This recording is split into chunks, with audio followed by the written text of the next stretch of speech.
kepada fitnah yang kedua. Wa fitnah tasarra, fitnah sarra. Apa itu fitnah sarra? Nabi mengatakan wa fitnah sarra dakhura min tahti qadama rajulin min ahli bait.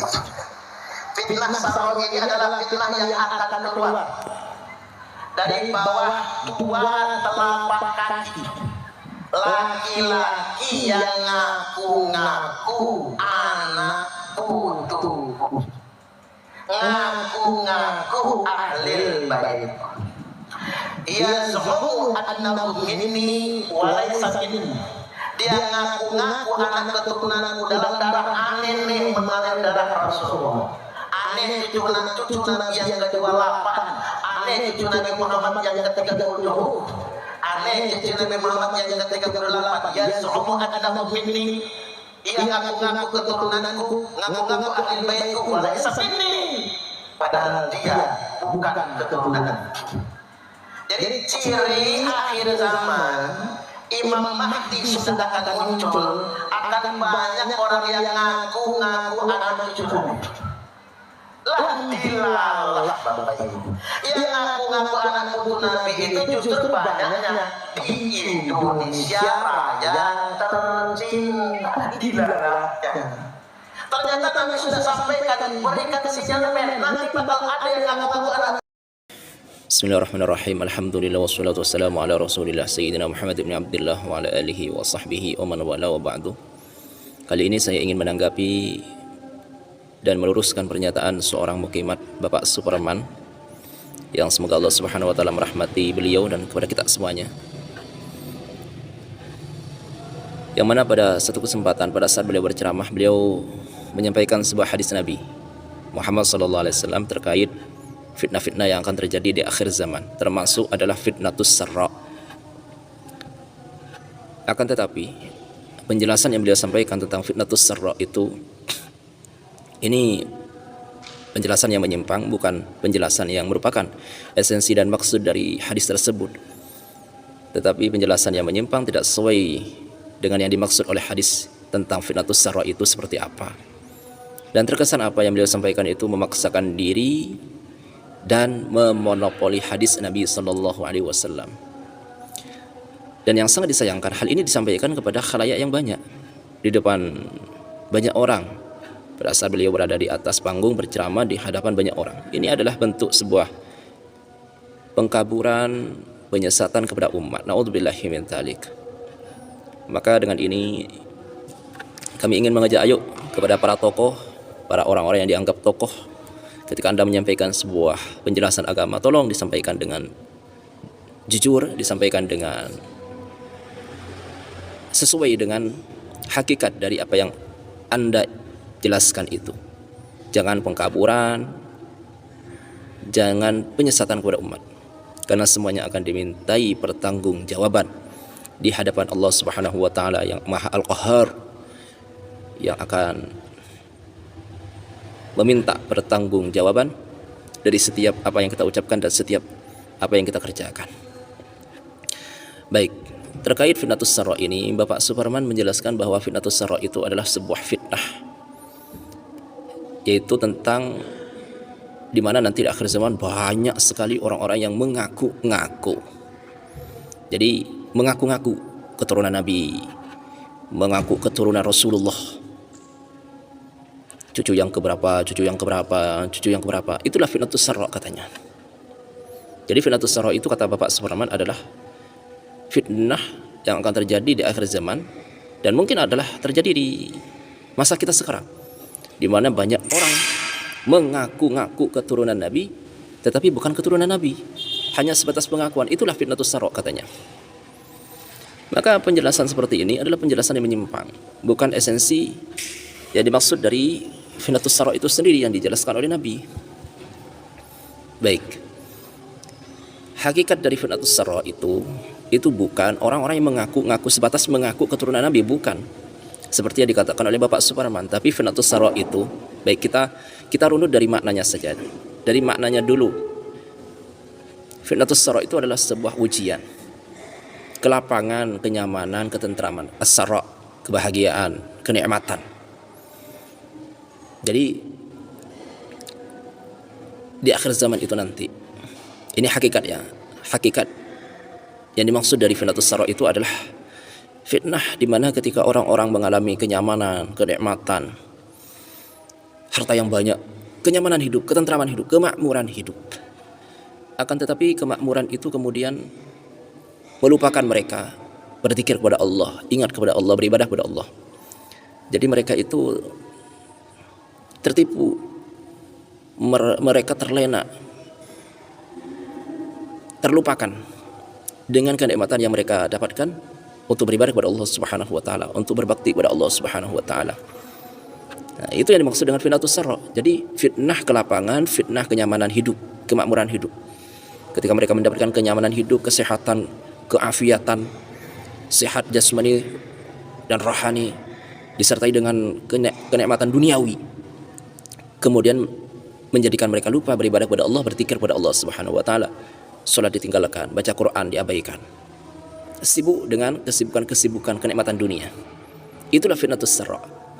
Nah, kemudian Nabi menjelaskan bahwa awal munculnya fitnatus sarra ini adalah di dalam hadis yang disampaikan oleh Nabi Muhammad SAW, yang dalam hadis itu Nabi telah menyebutkan dengan sabda beliau, dakhanuha ay zuhuruha wa itharatuha, bahwa timbulnya dan keluarnya fitnatus sarra itu min tahti qadamai rajulin min ahli baiti. Nah, lagi-lagi dalam hal ini saja secara bacaan lafadznya Bapak Suparman itu salah, bukan min tahti qadama, karena isim tasniyah itu ketika dicerkan bukan cer dengan alif tapi dengan iya, dan kebetulan dalam hal ini di samping dicerkan itu diidhofahkan, maka nunnya dibuang.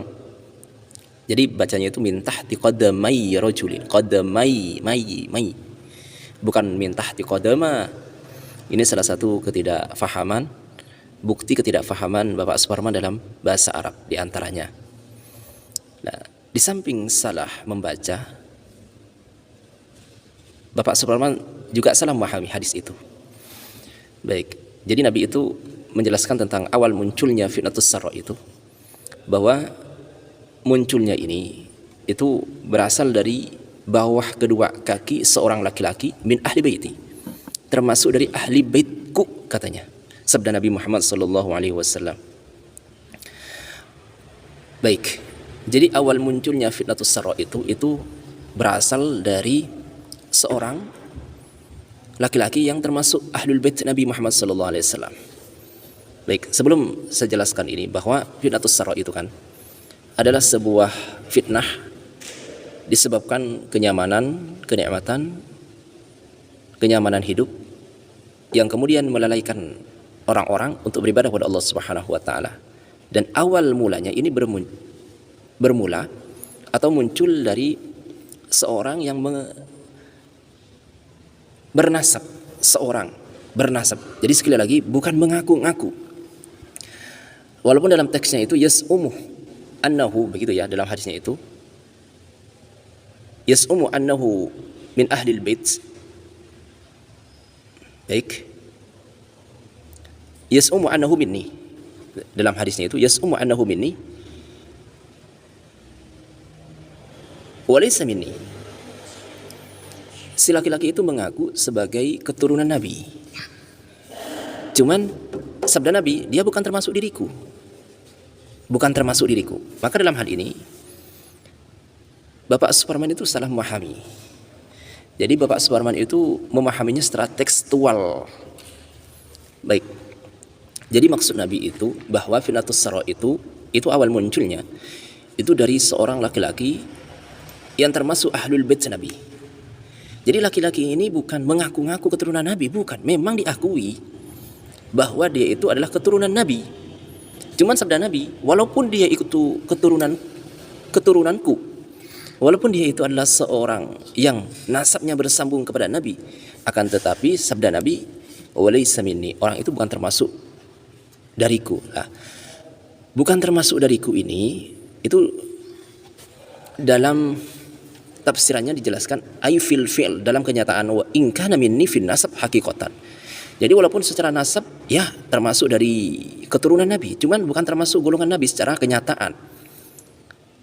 Jadi walakin fil fi'l, baik saya bacakan ini, wa qad tabarra'a minhum an-nabi sallallahu alaihi wasallam ammahu Abu Lahab kana kafira wa mata 'ala al-kufr.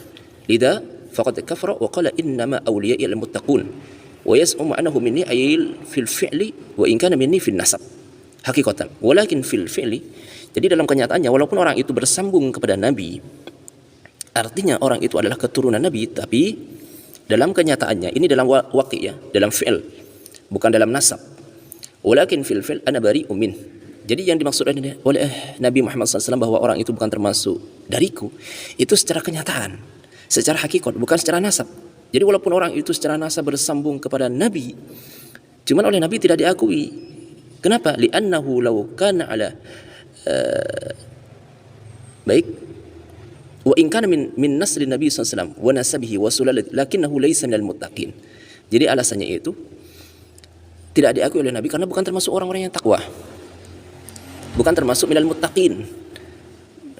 Jadi dikatakan di sini idzan huwa min naslin nabawi syarif, bahwa si laki-laki itu adalah keturunan Nabi. Walakin hadar rajul, akan tetapi laki-laki ini wa in kana min naslin nabi alaihi salatu wassalam, walaupun dia itu adalah keturunan Nabi, nasabnya bersambung kepada Nabi, termasuk keturunan Nabi, lakinnahu laysa minal muttaqin, akan tetapi orang itu bukan termasuk dari orang-orang yang takwa. Fayujad min alil bait min man huwa kafir wa fajir. Maka dari sini bisa disimpulkan bahwa di antara ahlul bait itu ada yang kafir, ada yang pelaku dosa, karena bukan maksum. Zuriyah Nabi itu bukan para anbiya, bukan para rasul, beda. Nabi Muhammad, Nabi Rasul, ya maksum. Akan tetapi keturunan Nabi enggak maksum. Maka dikatakan di sini fayujad. Baik. Fayujad min alil bait man huwa kafir wa fajir.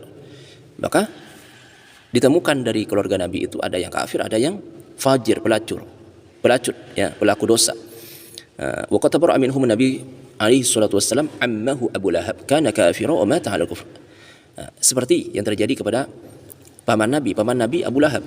Ini termasuk dari Ahlul Bait. Akan tetapi Nabi berlepas diri dari Abu Lahab ini. Kenapa? Mati dalam keadaan kafir. Lidha faqad dzakara. Maka oleh karena ini Nabi menyebutkan wa qala innama awliya'i al-muttaqun, bahwa kekasih-kekasihku bukan orang yang bersambung nasabnya kepadaku, tetapi orang-orang yang bertakwa. Jadi baik mereka bersambung nasabnya kepadaku, keturunanku, atau bukan keturunanku, nasabnya tidak bersambung kepada Nabi, bukan keturunan Nabi, tapi kalau mereka adalah orang yang bertakwa kepada Allah Subhanahu wa taala, maka termasuk auliyaur rasul, para kekasih-kekasihnya Nabi Muhammad sallallahu alaihi wasallam. Baik, wa yas'um annahu min ayil fi. Maka dikatakan di sini orang itu mengaku keturunanku ayil fil fi'li. Wa yas'um annahu minni ay fil fi'l, dalam kenyataan. Wa in kana minni fin nasab haqiqatan. Jadi walaupun orang itu nasabnya bersambung kepadaku secara hakikat, walakin fil fil, akan tetapi dalam kenyataannya ana bari'un min. Ini yang dimaksud. Karena apa? Alasannya di sini laisa min li'annahu law kana ala hadihi ma hayyajal fitnah. Karena kalau seorang itu berada di jalur Nabi, di ajaran Nabi Muhammad sallallahu alaihi wasallam, maka dia tidak akan menimbulkan fitnah-fitnah itu. Jadi dia tidak akan menimbulkan fitnah itu. Idza hadza huwa alladhi yuhayyijuha wa hadza qawlihi ta'ala an-nuh alaihi salam innahu laysa min ahlik innahu amalun ghairu salih. Jadi kesimpulannya begini. Kesimpulannya itu dalam hadisnya itu bukan mengaku-ngaku, tapi memang keturunan Nabi, diakui keturunan Nabi. Akan tetapi amalnya tidak sesuai dengan ajaran Nabi Muhammad sallallahu alaihi wasallam. Maka walaupun orang itu nasabnya bersambung kepada Nabi, tapi kalau amalnya tidak sesuai dengan petunjuk Nabi, maka tidak akan diakui oleh Nabi Muhammad sallallahu alaihi wasallam. Karena dikatakan dalam hadisnya itu innama awliya'i al-muttaqun, bahwa kekasih-kekasih Nabi adalah mereka-mereka yang bertakwa. Jadi walaupun nasabnya bersambung kepada Nabi, mereka adalah keturunan Nabi. Kalau tidak bertakwa, maka tidak akan diakui. Baik, maka di sini ini adalah sebuah tamparan kepada mereka-mereka. Jadi di samping saya menjelaskan tentang bagaimana penyimpangan yang dilakukan oleh Muqimat, maka di sini saya juga menghimbau kepada para habaib, ya, kepada mereka-mereka yang mengaku sebagai keturunan Nabi, perhatikan ini. Jangan mengandalkan nasabnya saja, Ya, nasab Nabi adalah nasab yang mulia, tapi jangan mengandalkan hal itu.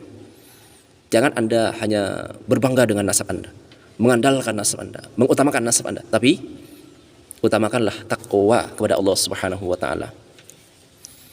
Utamakan keimanan, amal soleh. Jangan nasab yang diutamakan. Karena di sini Nabi sallallahu alaihi wasallam sekali lagi menegaskan bahwa innama auliyai al-muttaqun. Ini kepada para habaib ya. Kepada mereka-mereka yang selama ini mengaku sebagai keturunan Nabi. Kepada Anda, wahai para habaib, jangan hanya mengandalkan nasab, jangan hanya mengutamakan nasab, tapi tolong tampilkan kepada kami, tampakkan kepada kami akhlak Nabi Muhammad SAW, petunjuk Nabi Muhammad SAW. Karena sekali lagi Nabi itu tidak akan mengakui nasab tanpa dibarengi dengan ketakwaan kepada Allah dan kepada Rasulnya. Baik, di sini jelas. Maka sekali lagi yang ingin saya katakan adalah bahwa apa yang dinyatakan oleh Bapak Suparman itu bukan mengaku-ngaku, tapi memang diakui bahwa memang seorang laki-laki ini adalah keturunan Nabi. Jadi nasabnya itu bersambung.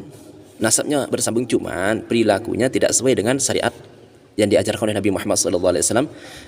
Jadi kata-kata Nabi itu walaysa minni itu walaysa minni fil haqiqah fil fil, bukan fil nasab. Walaupun nasabnya itu bersambung, cuman kenyataannya dalam hakikatnya orang itu tidak diakui oleh Nabi Muhammad karena bukan ketidak tersambungan nasabnya orang itu, bukan, tapi karena amalnya orang itu tidak sesuai dengan Nabi Muhammad SAW.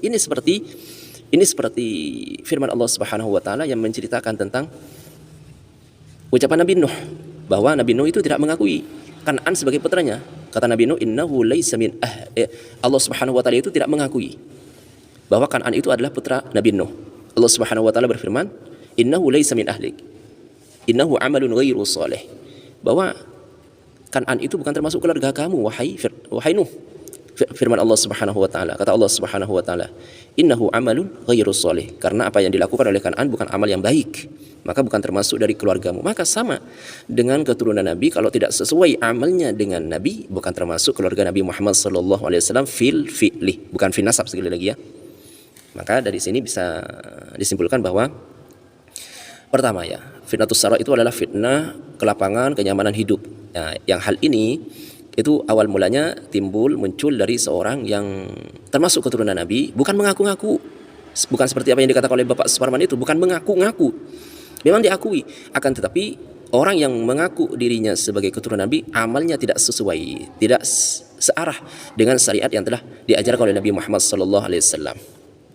Itu awal mulanya timbul fitnah as-sara itu.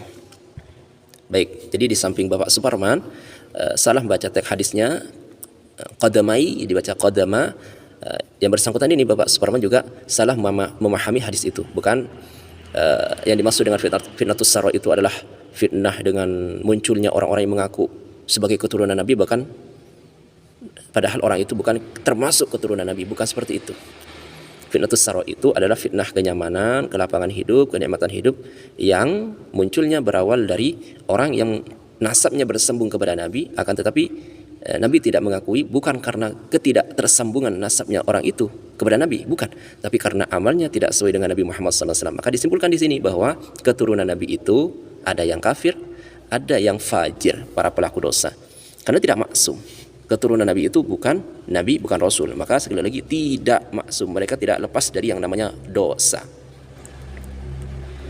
Baik, demikian, semoga hal ini bisa bermanfaat. Semoga hal ini bisa mencerahkan dan meluruskan pemahaman yang disalahfahami oleh Bapak Suparman. Demikian hadamini wal afu minkum, wallahu a'lam bissawab.